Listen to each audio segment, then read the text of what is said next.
Tell us in the comment. Don't forget to hit the like button and share this video with everyone you know. So for everyone watching, so I am a 21-year-old fitness enthusiast from Los Baños Laguna, and I have worked in different gyms and in different facilities throughout NCR.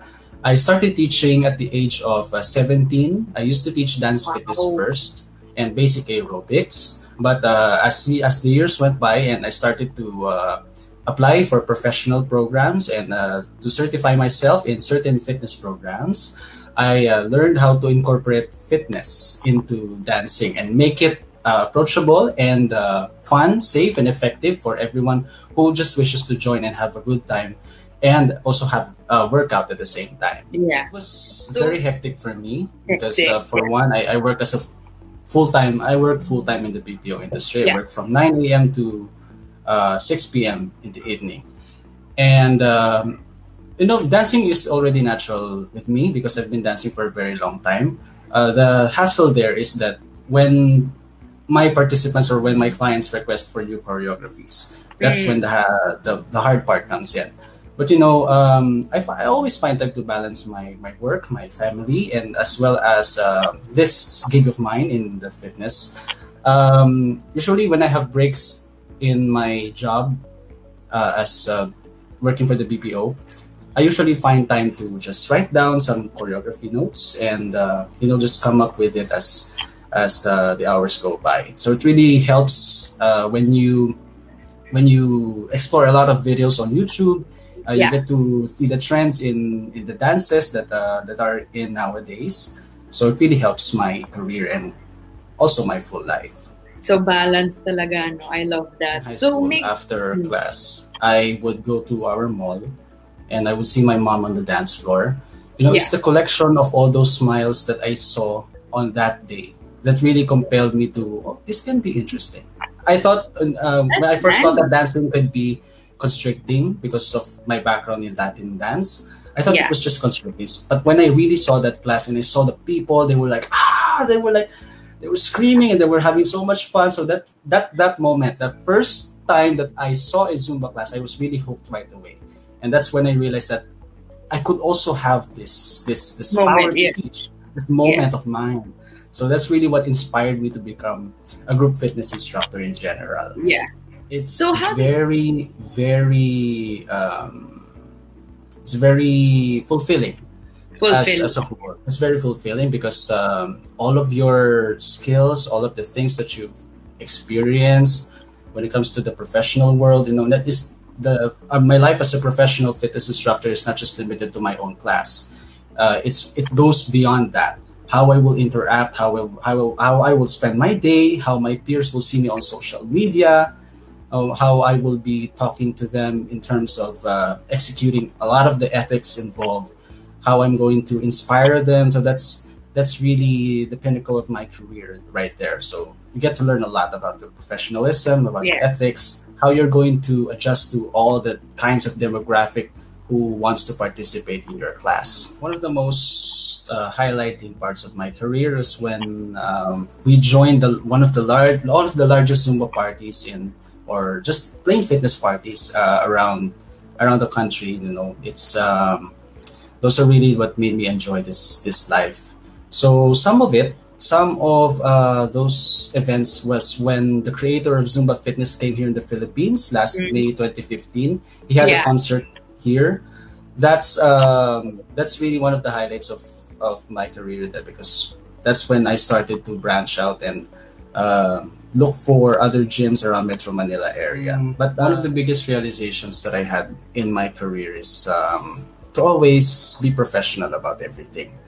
Everything has to be That's nice. ethical. Everything that I do should be ethical, and I have to learn how to communicate because it's really important nowadays. We have ever since the pandemic, we've had mental health issues with mental health, right? Because people are just staying at home. So it's actually my job when people go to my class. It's actually my job to engage them, give them this sense of community that they're wanted, that someone values them. So it really hones your leadership skills, and it really uh, it really pokes your heart into showing a lot of love for other people. What I did essentially was to not be afraid of change. I really went out of my comfort zone when a lot of them would request retro music, because for someone like me, right, I'm not really well versed because I was born in 1999, so I don't have any background knowledge when it comes to retro music. I feel you. So that really is my challenge right now in my career. So as much as possible, I like to expose myself to different music, not just those that make me comfortable listening to, such as pop music or contemporary music. No, just I would just listen to all, as much as possible, all types of music genres. Expose yourself talaga, no? Exposure is really the key to having, as much as you would want to be qualified, certified, and train a lot, engage in a lot of seminars and trainings. It's really important to have that exposure. You already have the edge when you have a lot of exposure. Yeah. Right now, yes, I am teaching in-person classes, but ever since the pandemic, it's been very difficult for me. Yes, it's very difficult because a lot of my clients were mostly aged 50 and above. So most of them, if you're going to learn from the demographic, that the highly susceptible people is usually the 60s and up, the higher age groups. So most of them would just prefer to stay home. So I would have to adapt to that kind of change and incorporate virtual classes instead. So it's actually a mix, because there are some people who would still want to have in-person classes, because nothing really beats the magic of in-person classes. Yes, because the energy's there, right? You just the energy's really there, the connection, the spread of this euphoria is really amazing. There. In the in-person classes, but we have to adjust to the new normal, and we would have to adapt to these kinds of changes. So I would be hosting virtual classes soon enough. Pre-COVID, the fitness industry has been growing ever since aerobics during the 90s, but we've had this massive spike in attendance of group fitness when Zumba came into the light, especially way back 2013. So Latin music was really a hit back then, especially back then, because a lot of people who were engaged in group fitness classes were mostly 30-year-olds and up. So that's really when we started to see the trend there. People engage so much outside. They would. It's not much.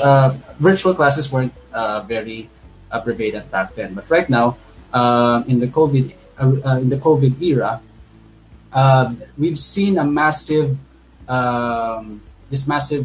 influence of virtual classes. Especially now, people would like to prefer to stay home, regardless if they would have group fitness or just personal fitness training. They would prefer virtual fitness classes, because so as to avoid a large crowd, something like that. So some of the group fitness classes that are hit today in the COVID era is yoga. We have Pilates. Yes, strength training as well, or endurance training. So those are a hit. So usually people are using dance fitness or cardiovascular exercises as their first stepping stone into the fitness field. So after, their goal is just to burn calories or to just move their muscles and be able to function better than they were before. After that, they would want to find more rigorous or difficult or much more intense workouts. So those are just a pinch of what the trend is going to be this 2021. So for this one, I'm not going to just talk about my experience as the instructor. I'd like to see the perspective of my clients. How will they be performing in their personal lives when they come in and out of my class? So some of the values that I could actually share, being a former student myself, is that you get to coordinate and communicate well with other people. When you engage in group fitness classes, you're not just there to look at the instructor. At some point, you're going to have to say hi to everyone. You're going to have to smile at someone. at some point you're gonna have to interact. So it's not just gonna be limited to you attending for the sole purpose of exercising. That's the Yeah. premise of group fitness exercise, is to really engage yourself and have this sense of fulfillment, not just for your body, but how you live your life, how you're going to, be the light in someone else's life. I That's love that. basically what I Yeah. that's Very what I always nice. tell my Yeah. students. So bringing a smile or bring that source of joy, no matter how big or small. Having a frail body for how many years already? Yeah. I would like to focus more on my fitness Fitness. aspect. I would like to build more Build to muscle, build yeah. more body mass, so as to I would like to show everybody that exercise not to be skinny, but to actually be fit and healthy. So what I would encourage them also is to eat healthier foods and have this regular routine of exercise as much as possible daily, so that your muscles are well limbered and your body functions normally on a daily basis. So what I would like to show everyone is just purely pop mix for now, but I adjusted the choreography to make it easier for all age groups to follow. So I've also had there are also cueing techniques there for you to easily follow the choreography, and feel free to have those if you want to teach of your own, or you just want to follow that. So feel free to do so. Those are five different music. All of them are pop mix. All of them, some of them are old, but still pop mix, and some of them were just recently released. So I hope you have fun, and make sure to have, if you want to dance along, make sure to have the proper equipment and the proper clothing, so that you can dance freely. So that's basically it. Okay, so for everyone who's watching right now, what I would like to say to everyone is, whenever there is a calling for you, you just take the opportunity. Whenever you see an opportunity, you just grab it. You might regret not grabbing it at all. At least you tried. The experience there is really in trying. So never be afraid of change. Never be afraid of things that are new to you, or things that are taboo, or things that you've never heard of. Sometimes these are things that you're not comfortable with. These are actually the things that are going to make you grow. So whenever you see something new, you hear something new, you just try it out. And whatever you do, whether you are already a professional or you're just looking for opportunities out there, just be ethical, just be professional about everything. Make sure you treat everyone with the same amount of respect, regardless of what their position is in life, regardless of how much they're earning. And remember to respect everyone by adhering to the new normal protocols, such as if you want to greet someone, you can Yeah. do with the elbow, or you can just smile and wave at them. So that's also a form of respect. Wearing face mask and face shield, you're valuing their safety at the same time.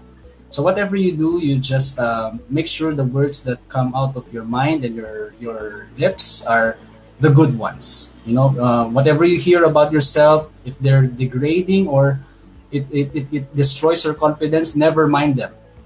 Just listen to all of the advice of the people that are good towards you. You are the average of 3 to 5 people you spend time with every single day.